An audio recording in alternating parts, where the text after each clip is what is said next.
할렐루야, 살아계신 하나님을 찬양합니다. 비대면으로 예배를 드리는데 오늘 하나님의 말씀 위하여 다시 한번 기도하기를 원합니다. 자비로우신 주님, 이 땅에 우리 일본 비전교회를 세워주시고 제한 일본인 선교와 하늘 간의 영적 가게의 사명을 주신 것 감사합니다.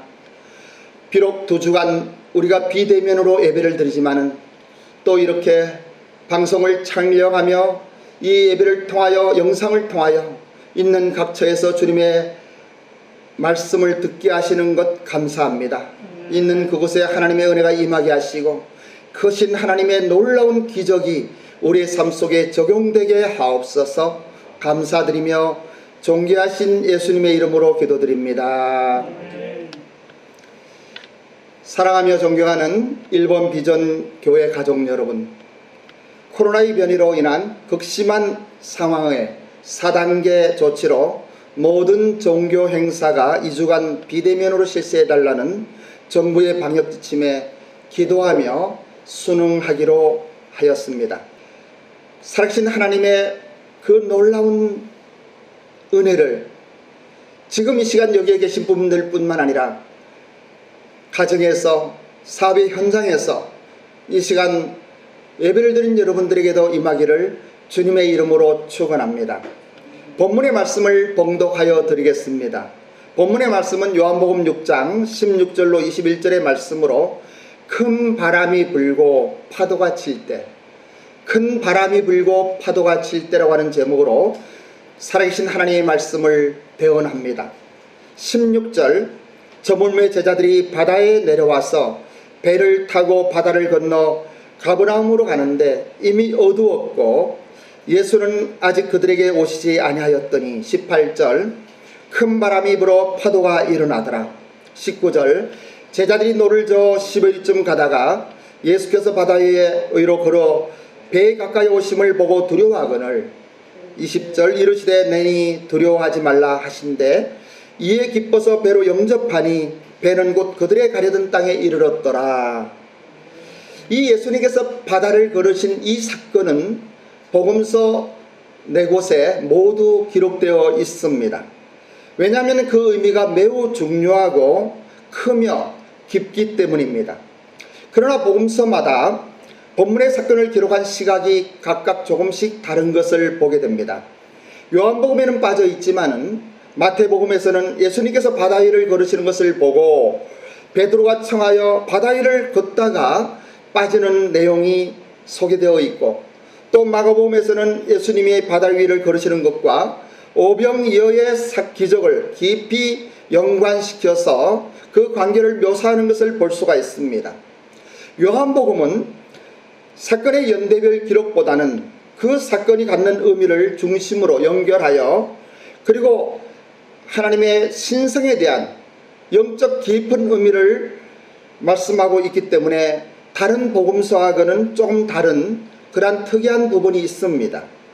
요한복음은 오병이어의 기적 이후에 바로 이 바다 위를 걸어가는 기적을 연결시킴으로써 마가복음에 관련 지은 것과 같은 일맥상통하는 의미가 있는 것을 볼 수가 있습니다.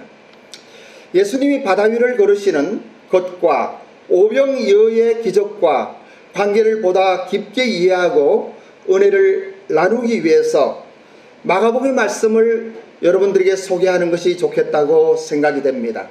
마가복음 6장 44절에서 48절의 말씀입니다. 제가 봉독하여 드리겠습니다. 44절, 떡을 먹은 남자는 5,000명이더라. 예수께서 즉시 제자들을 제쳐가사 자기가 무리를 보내는 동안에 배 타고 앞서 건너편 벳세다로 가게 하시고 46절, 무리를 작별하신 후에 기도하러 산으로 가시니라. 저물매 배는 바다 가운데 있고 예수께서는 홀로 무태에 계시다가 48절입니다. 바람이 거스름으로 제자들이 힘겹게 노젓는 것을 보시고 밤 사경쯤에 바다 위로 걸어서 그들에게 오사 이렇게 말씀하시고 있습니다. 예수님께서는 오병이어의 사건 후에 많은 무리들이 임금을 삼으려고 하는 그러한 자리를 피하셔서 산으로 홀로 가십니다. 그리고 제자들에게는 바다를 건너 가라고 말씀을 하셨습니다. 제자들을 재촉하여 그 바다를 건너가라고 했는데 여기에 참 중요한 의미가 있습니다. 왜냐하면 이 제자들은 그 갈릴리 바다에 자기 생활터전이고 거기서 생업을 종사하던 어부들이었습니다. 바다에 대해서는 너무나 잘 알고 있는 사람들입니다.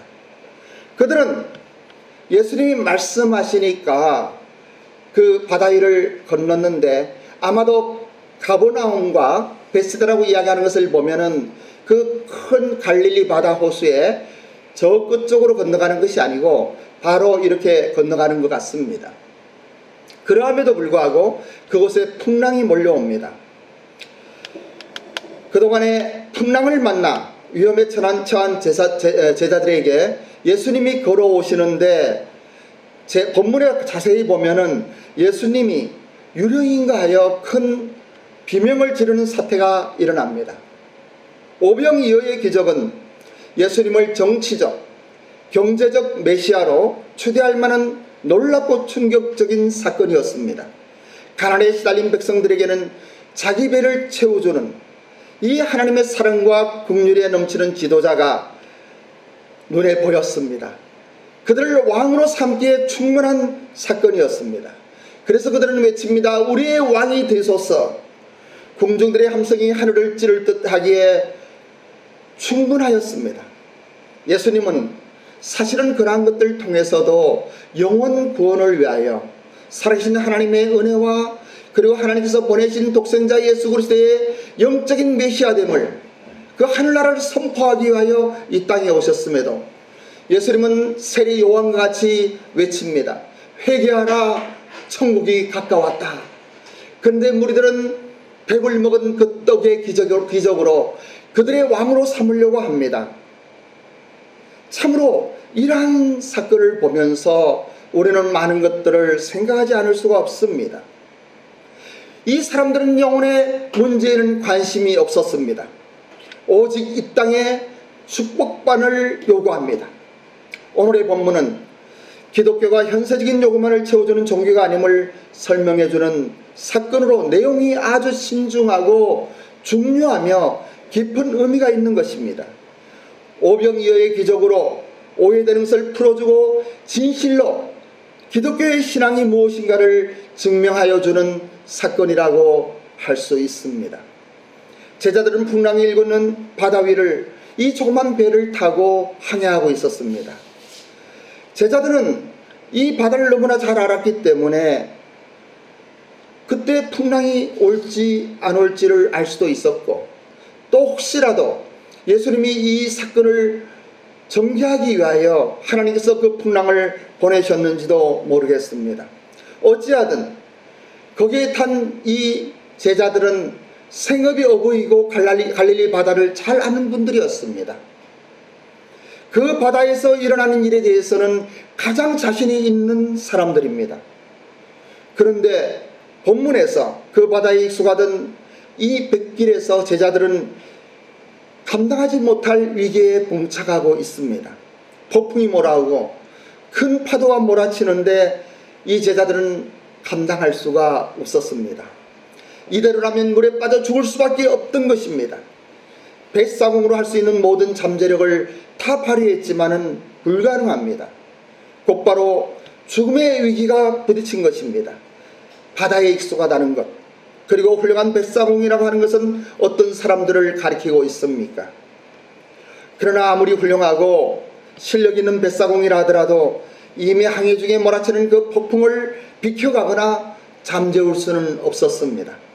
폭풍이 불면 어쩔 수 없이 폭풍 속에서 위기에 직면할 수밖에 없습니다. 우리는 모두 이러한 제자들의 처지에 살아가고 있습니다. 사랑하며 존경하는 우리 일본 비전교회 가족 여러분, 우리는 살아가면서 베스다 강의 오병이의 축복과 기적만이 계속되지는 않습니다. 우리의 삶 속에서 더 많은 경우 오병이의 기적보다는 바람과 파도와 싸워야 하는 힘겨운 역경들을 만나게 되는 것입니다. 우리의 삶 속에서는 지난날의 영광보다 고난과 아픔에 대한 이야기가 더 많이 그리고 더 자주 나타나게 되는 것이 우리의 현실입니다. 오병이어로 배부르게 먹는 5,000명의 군중들보다 주님의 명을 받들어 나누어주는 자로서의 주님의 기적을 함께 그 가까이에서 가장 뚜렷하고 긴밀하게 감동적으로 경험하고 누리는 그 영광을 간직했던 제자들입니다. 그러나 이제 하루도 채 못 되어서 풍랑을 만나자 말할 수 없는 두려움과 혼돈에 빠지고 말았습니다. 오병이어의 권능과 영광은 까마득히 잊어버렸습니다. 그 기적의 주인이신 주님께서 가라 하셔서, 주님께서 명하셔서 건너는 항해였습니다. 그곳에 주님이 계시지 않는다고 하더라도 오병이어의 기적을 베푸신 주님이 그 풍랑의 위험도 다스리는 분임을 분명히 그들은 믿어야만 했습니다. 그러나 주님께서 가졌던 믿음도 확신도 뿌리채 뽑혀나가 풍랑 속에 침몰하고 있는 그들의 모습을 보면서 이것이 현대를 살아가는 우리의 모습이 아닌가 생각해 봅니다. 이 가난한 제자들의 신앙을 우리는 지금 보고 있습니다. 우리들의 삶 가운데서도 일어나는 일들입니다. 우리는 예수님을 믿으며 예수님과 함께 동행하기를 원합니다. 그러함에도 불구하고 우리는 큰 바람이 불고 파도가 몰려올 때가 있습니다. 눈물로 기도하며 힘겹게 노져올 때가 얼마나 많이 있습니까? 오늘 우리와 얼마나 많이 비슷합니까? 우리나라 대한민국을 복주시고 한국교회를 부흥케 하신 하나님은 지금 우리가 이 코로나의 사태에 겪고 있는 고난과 역경 가운데서 함께 하신다고 하는 사실을 우리는 잊어서는 안 되는 것입니다. 우리는 어려움이 닥치면, 우리의 삶이 피폐해지고 고통이 다가오면 하나님이 안 계신 것처럼 얼마나 깊은 절망과 불안 그리고 회의와 갈등으로 왜 방황하며 절망하는지요? 예수님을 믿는다는 것이 무엇입니까? 오병이어로 배부르기 때문입니까? 나의 세상에 필요한 것을 채워달라고 하는 것이 믿음입니까?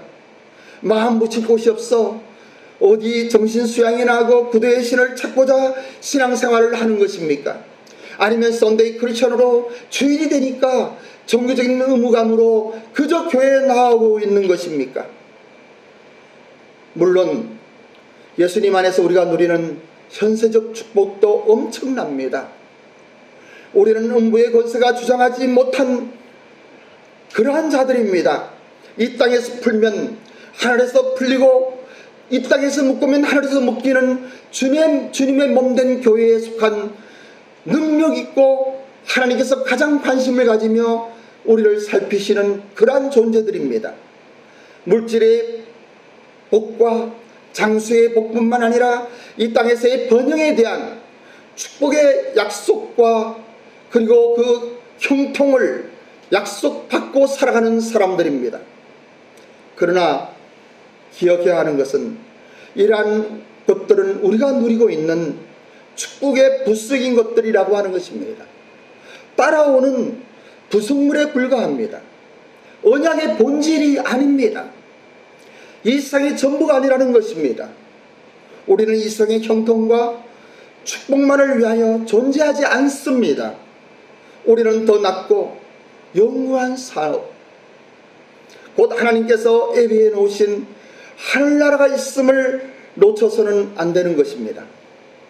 하늘나라는 궁극적으로 이 생명 여기에서 끝나면은 반드시 들어가는 곳이기는 하지만은 그 나라는 아직도 미래의 것이요 믿음으로 바라보는 나라입니다. 그 나라는 1차적으로 이 땅에서 이루어져야만 됩니다.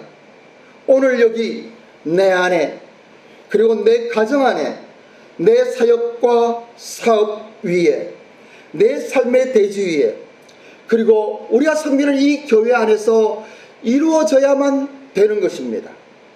문제는 여기 내가 사는 곳에 하늘나라가 있느냐 하는 것입니다. 이러한 모든 것들은 그리스도 안에서 이미 성취되어져 있고 주님의 말씀 가운데 약속되어져 있는 것들입니다. 물질로 이루어지는 행복이 아니라 하늘의 신령한 능력과 권세를 누리는 평강과 희락입니다. 심령으로 이루어지는 행복과 은혜의 세계입니다. 믿음은 그리스도와 함께하는 그 자리이며 그리스도와 함께 동행하는 삶 가운데 나타나는 것입니다. 그것이 영생이며 천국입니다. 풍랑으로 위기에 봉착되어 침몰되어가고 있는 제자들이 있는 그곳에 주님이 오셨습니다. 바다 위를 걸어서 오셨습니다. 마가복음 6장 47절로 48절의 말씀을 보십시오. 47절, 저물매 배는 바다 가운데 있고 예수께서는 홀로 무태에 계시다가 바람이 거스름으로 제자들이 힘겹게 노젓는 것을 보시고 그리고 찾아오신 우리 주 예수님의 그 아름다운 모습을 묘사하고 있지 않습니까? 제자들을 재촉하여 바다 건너편으로 가게 하신 주님께서는 그 제자들을 응시하고 계셨습니다. 제자들이 괴로이 노젓고 있는 그 모습을 보고 계셨습니다. 사력을 다하여 절망 중에 생존을 위하여 노를 젓고 있는 제자들을 계속 지켜보고 계셨다고 하는 것입니다. 사랑하는 1번 비전교회 성도 여러분, 우리 사랑하는 1번 비전 공동체의 가족 여러분, 오늘 이 시간 여러분의 심령 속에 이 성령 하나님의 기름 부으심이 임하기를 원합니다. 이론이나 지식이 아니라 살아계신 하나님의 임재가 여러분의 심령 속에 임하기를 주님의 이름으로 소망하며 간절히 기도합니다. 여러분의 마음에 이 시간 성령께서 말씀하여 주시고 은혜를 베푸시기를 간구합니다. 본문의 말씀은 여러분들 뿐만이 아니라 예배당의 임대료를 걱정하며 교회를 책임지고 있는 담임 목사인 저에게 너무 강력하게 주시는 은혜의 말씀이며 회개의 메시지입니다. 본문의 사건 속에 우리는 우리의 삶을 돌아보면서 주님과의 관계를 깊이 묵상하며 내가 어디에 있는지, 내가 어떠한 환경에 있는지, 왜 이곳에 있는지, 그러나 그곳에 우리 주님이 함께 하신다고 하는 것을, 약속의 말씀과 같이 세상 끝날까지 너희와 함께하리라고 말씀하셨던 그 은혜의 말씀을 붙드시는 저와 여러분이 되시기를 주님의 이름으로 축원합니다. 예수 그리스도의 이름으로 간절한 마음으로 여러분들에게 이 성령의 은혜가, 하나님의 놀라운 은혜가 임하기를 우리 예수 그리스도 나의 주 예수님의 이름으로 축원하는 것입니다. 언제 끝날지 모르는 코로나 사태가 우리를 힘들게 하고 있습니다. 여러분 얼마나 힘들며 수고가 많으십니까? 말은 하지 못하지만은 우리의 마음이 힘써 노젓는 제자들과 같이 그 풍랑과 큰 바람 속에 허덕이는 우리의 모습, 이러한 것들을 주님이 몰라라 하실까요? 큰 바람이 불고 파도가 칠 때 눈물로 기도하며 예수님을 바라보던 그 제자들의 눈동자를 생각해 봅니다. 비록 겁에 그리고 절망의 눈이지만은 그러나 그들에게는 주님이 계셨습니다. 우리들에게도 이 주님이 살아계셔서 우리를 지켜보고 계신다고 하는 사실을 기억하시기 바랍니다. 예수님의 오심을 바라는 이러한 간절한 마음으로 저는 오늘 이 말씀을 묵상하면서 우리 교회 가족들 한 사람 한 사람의 이름을 기억하면서 그 삶의 현장에서 함께 하시는 하나님의 인내를 기억합니다. 지금은 풍랑이 몰아쳐야 하는 이러한 시대입니다. 어쩌면 이러한 고난과 고통은 우리의 마음을 정결케 하고 다시 한번 살아계신 하나님의 기적을 체험하기 위한 하나님의 계획 속에 있는지도 모르겠습니다. 오늘 이 시간 얼마나 힘드십니까? 얼마나 수고가 많으십니까? 그러나 저는 이 시간 감히 여러분들에게 제안합니다.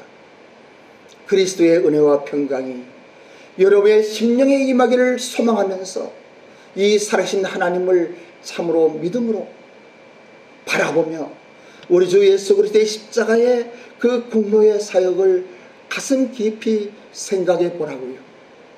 우리가 하나님을 알지 못하였을 때 하나님께서는 우리를 위하여 독생자 예수님을 이 땅에 보내셨습니다. 죄 없는 그분은 나를 위하여 십자가 골고다 위에 오르셨습니다. 수치와 멸시를 당하며 참으로 처절한 그 길, 머리에는 가시관으로 피를 흘리시며 재적에 맞으시며 온몸에 피투성이가 되어서 그 언덕을 오른 우리 주 예수님, 나의 죄를 위하여 그 십자가를 마다하지 않으셨던 우리 예수님, 그 예수님의 사랑과 은혜가 여러분의 심령에 은혜로 다가오지 않습니까? 로마서 3장 8장 31절로 32절의 말씀을 기억하시고 이 말씀들은 여러분들이 꼭 암송하시기를 바랍니다. 로마서 8장 31절로 32절의 말씀입니다. 그런즉 이 일에 대하여 우리가 무슨 말 하리요? 만일 하나님이 우리를 위하시면 누가 우리를 대적하리요? 자기 아들을 아끼지 아니하시고 우리 모든 사람을 위하여 내주시니가 어찌 그 아들과 함께 모든 것을 우리에게 주시지 아니하겠느냐? 이 벅차오르는 감동과 감격의 눈물이 우리의 어떠한 환경도 이길 수 있는 하나님의 은혜로 다가오지 않습니까? 그까짓 예배당의 임대료가 문제입니까? 그까짓 우리의 어떠한 경제적인 문제가 문제입니까? 무엇이 그렇게 크기에 우리는 그것에 절망하며 그것에 함몰되어 가고 있습니까? 큰 바람이 불고 파도가 칠 때 우리는 무엇을 생각하고 있습니까? 그 바다의 풍랑을 바라보지 마시고 그 풍랑을 치리하시고 지배하시는 살아계신 하나님을 바라보십시오. 믿음의 눈으로 그 하나님을 바라보고 찬양하며 승리하시는 우리 일본 비전교회 성도님이 되시기를 주님의 이름으로 축원합니다. 기도하겠습니다. 아버지 하나님, 하나님의 크신 사랑에 감사를 드립니다. 너무나 어렵고 힘든 때이지만은 이 때를 믿음으로 승리하게 하옵소서. 감사를 드리며 예수님의 이름으로 기도드립니다.